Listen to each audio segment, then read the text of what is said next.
उड़ीसा की पावन भूमि पर एक सरल हृदय भक्त रहती थी, करार देवी। वे शास्त्रों की विदुषी नहीं थी, न ही उन्हें विधि विधान का ज्ञान था, परंतु उनका हृदय भगवान जगन्नाथ के लिए माँ के समान प्रेम से भरा था। प्रतिदिन प्रातः काल वे प्रेम पूर्वक खिचड़ी बनाकर भगवान को अर्पित करती। भगवान स्वयं उनके घर आते और उनके द्वारा लगाए गए भोग को प्रेम सहित स्वीकार करते। मंदिर का प्रसाद भी इतना स्वादिष्ट नहीं होता था जितना करार देवी द्वारा अर्पित की गई खिचड़ी। यदि उन्हें खिचड़ी बनाने में देर हो जाती तो उत्सुकता पूर्वक कहने लगते, जल्दी कर माँ, जल्दी पकाओ माता।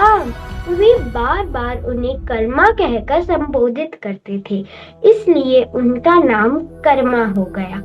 कर्मा चूल्हे पर खिचड़ी बना रही है, चेहरे पे मात्र स्नेह। कर्मा प्रेम से खिचड़ी बनाते हुए, जल्दी से खिचड़ी बना लो, मेरे प्रभु आते ही होंगे। आज तो देर हो गई, उन्हें तो भूख भी बहुत लगती है। आइए प्रभु, आपकी खिचड़ी तैयार है, आसन ग्रहण करें और खिचड़ी पाएं। माँ जल्दी, मुझे बहुत भूख लगी है। प्रभु, मुझे पता है कि आपको बहुत भूख लगी है। आप आसन ग्रहण करें, मैं अभी खिचड़ी परोस देती हूँ। माँ, तुम्हारे हाथ का स्वाद संसार में कहीं नहीं। भगवान और भक्त का यह अटूट प्रेम चल रहा था, परंतु एक दिन दक्षिण भारत से एक साधु का आगमन हुआ। साधु प्रवेश करता है। कर्मा बिना स्नान किए खिचड़ी बना रही है। माता जी, यह क्या?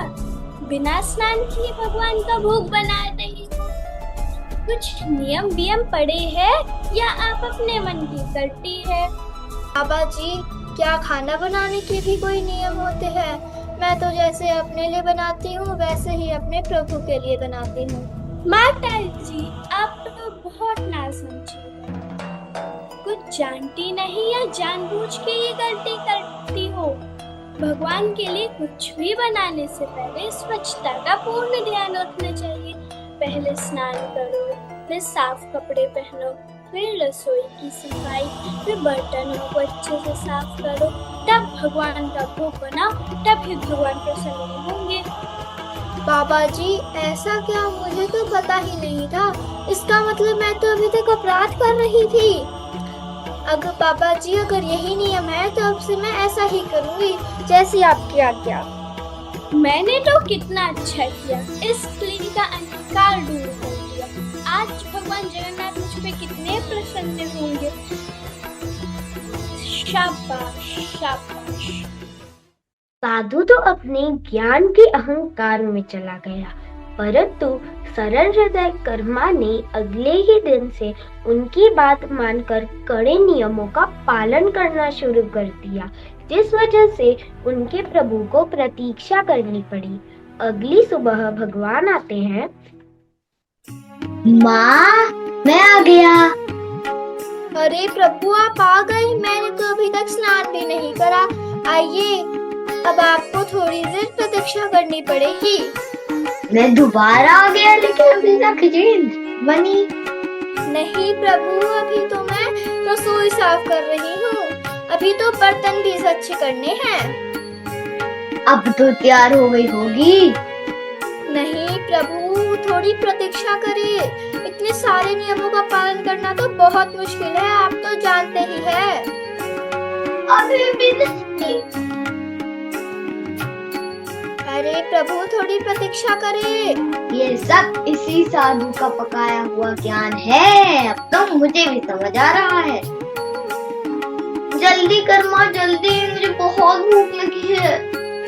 क्षमा करें प्रभु, आज तो आपको बहुत प्रतीक्षा करनी पड़ी। ये लीजिए। मुझे बहुत भूख लगी है। खिचड़ी इतने देर से मिली कि मेरी भूख और बढ़ गई। उसी समय मंदिर की घंटी बजती है। अरे मंदिर में भोग का समय हो गया, अब तो मुझे जाना पड़ेगा। मुख पर खिचड़ी लगी हुई है, बिना मुख धोए चले जाते हैं। भगवान अत्यंत शीघ्रता से मंदिर लौट आए और उनके मुख पर अभी भी खिचड़ी लगी हुई थी।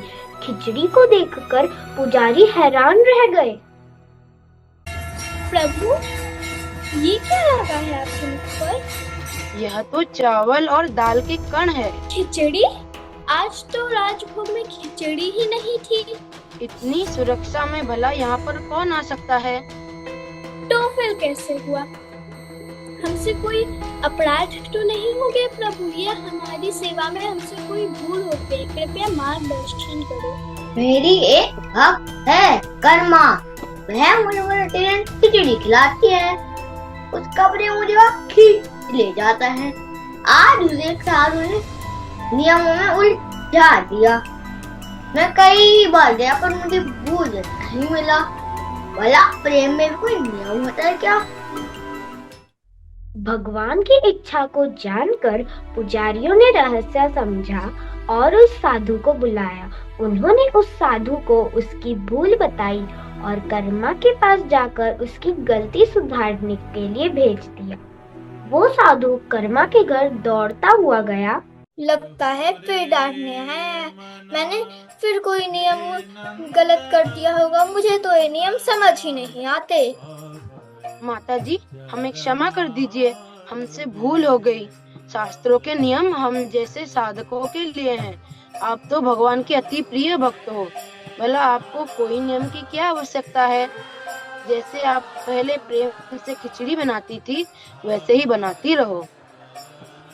नहीं नहीं बाबा जी, आपने तो मुझे अपराध से बचा लिया।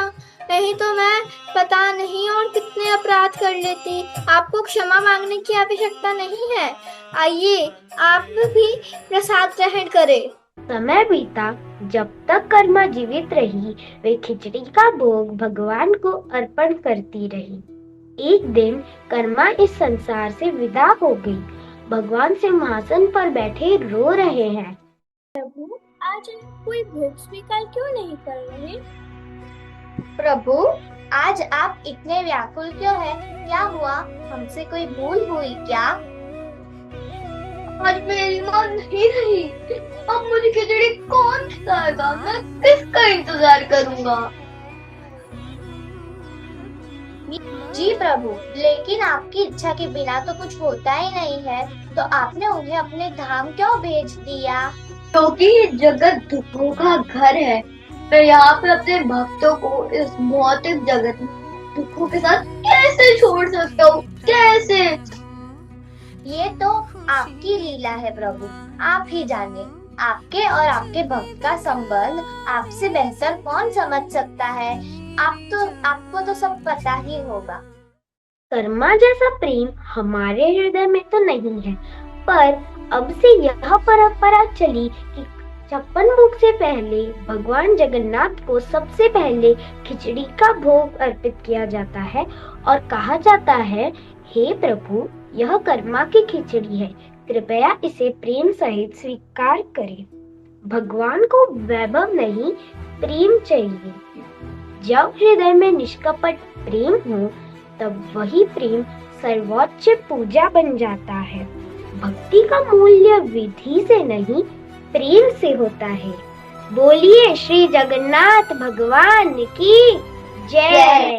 जगन्नाथ स्वामी,